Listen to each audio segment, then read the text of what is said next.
আসসালামু আলাইকুম। আজ ৩০শে জুন ২০২৫ সোমবার। আজকের সংবাদপত্রের প্রধান প্রধান খবর নিয়ে উপস্থিত হয়েছি আমি আনোয়ার বাবু।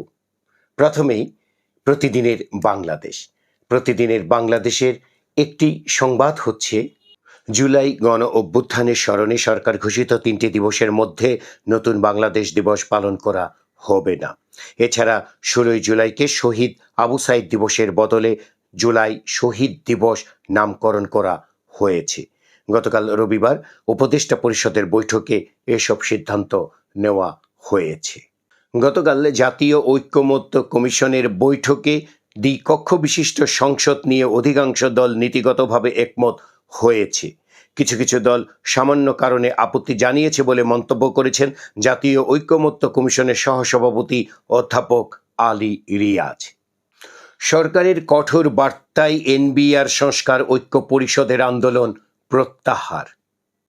বিভিন্ন ব্যবসা প্রতিষ্ঠানের কাছ থেকে মোটা অঙ্কের ঘুষের বিনিময়ে কর ফাঁকিতে সহযোগিতার অভিযোগে জাতীয় রাজস্ব বোর্ড অর্থাৎ এনবিআরের ৬ ট্যাক্স কর্মকর্তার বিরুদ্ধে অনুসন্ধানের সিদ্ধান্ত নিয়েছে দুর্নীতি দমন কমিশন।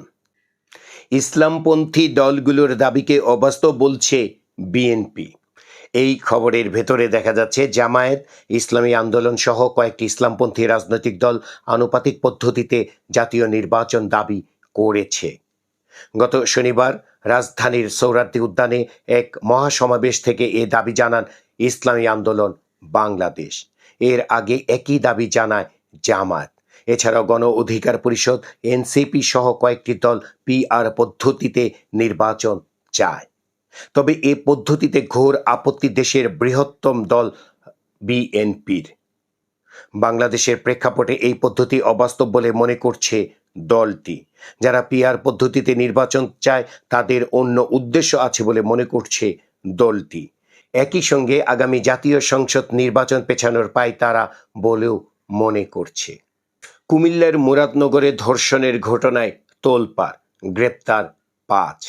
রাজধানীর মগবাজারে একটি আবাসিক হোটেল থেকে স্বামী, স্ত্রী ও তাদের ছেলের মরদেহ উদ্ধার করা হয়েছে। গতকাল রবিবার বিকেলে মরদেহগুলো উদ্ধার করে পুলিশ। জিআই স্বীকৃতি পেল গাজীপুরের কাঁঠাল। সমকাল তাদের প্রধান শিরোনাম করেছে, নানামুখী চাপে আটকে আছে জেলা প্রশাসক পদায়ন। এবার সড়ক দুর্ঘটনার একটি মর্মান্তিক খবর। বড় মামা খুরশেদ আলম রাজধানীর উত্তরার একটি বেসরকারি হাসপাতালে ভর্তি ছিলেন।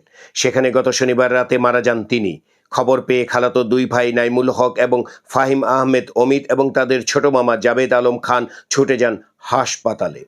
সেখান থেকে খিলক্ষেতের কাওলার বাসায় ফেরার পথে উত্তরার আজমপুরে ট্রাক চাপায় ৩ জনই প্রাণ হারান। গত শনিবার রাত ২টার দিকে উত্তরার আজমপুরে এ দুর্ঘটনা ঘটে। পাথর বোঝাই ট্রাকটি জব্দ এবং চালক ও হেলপারকে আটক করেছে পুলিশ। এবার আজকের পত্রিকার একটি খবর হচ্ছে, এবার জুলাই ঘোষণাপত্র দেবে এনসিপি। গাইবান্ধার গোবিন্দগঞ্জে ৬ বছরের শিশুকে ধর্ষণের অভিযোগে এক ব্যক্তিকে পিটিয়ে হত্যা করেছে স্থানীয়রা। অপরদিকে কক্সবাজারের রামুতে ধর্ষণ চেষ্টার অভিযোগে এক যুবককে পিটিয়ে কুপিয়ে হত্যা করা হয়েছে। নির্বাচনে অনিয়মের অভিযোগ করা মামলায় সাবেক প্রধান নির্বাচন কমিশনার কাজী হাবিবুল আওয়ালকে রিমান্ড শেষে গতকাল রোববার কারাগারে পাঠানো হয়েছে। ইত্তেফাকের এক খবরে দেখা যাচ্ছে, এনবিআর সংস্কার ঐক্য পরিষদের শাটডাউনে চট্টগ্রাম বন্দরে 2 দিনে 500 কোটি টাকার রাজস্ব ক্ষতি হয়েছে। ইত্তেফাকের আরেক খবরে দেখা যাচ্ছে, নারায়ণগঞ্জের বন্দর উপজেলা পরিষদের সাবেক চেয়ারম্যান ও বহিষ্কৃত বিএনপি নেতা আতাউর রহমান মুকুলকে লাঞ্ছিত করা হয়েছে। বিক্ষুব্ধরা মুকুলের শরীরের পরিধেয় জামা কাপড় ছিঁড়ে ফেলেন। গতকাল রবিবার দুপুর 1টার দিকে বন্দরের হরিপুর বিদ্যুৎ কেন্দ্রের বাইরে এই ঘটনা ঘটে। যুগান্তরের খবরে দেখা যাচ্ছে, জামালপুরের ইসলামপুরে ইউপি সদস্যকে কুপিয়ে হত্যা করেছে দুর্বৃত্তরা।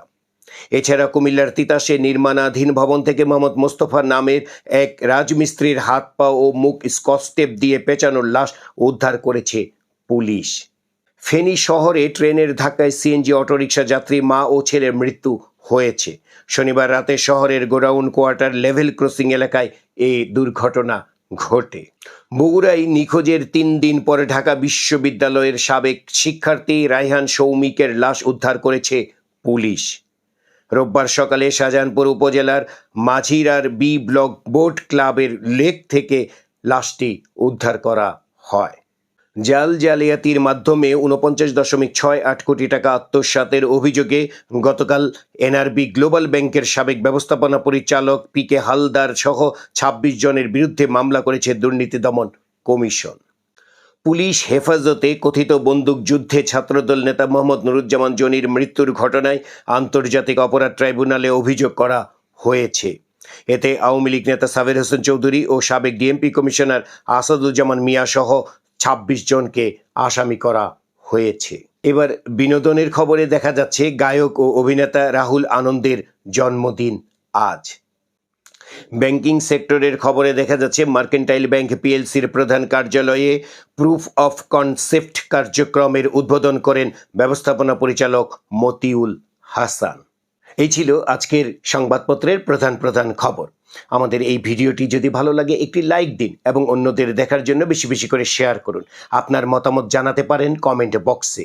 আমাদের নিউজ নিয়মিত দেখতে চাইলে আমাদের চ্যানেলটি সাবস্ক্রাইব করুন।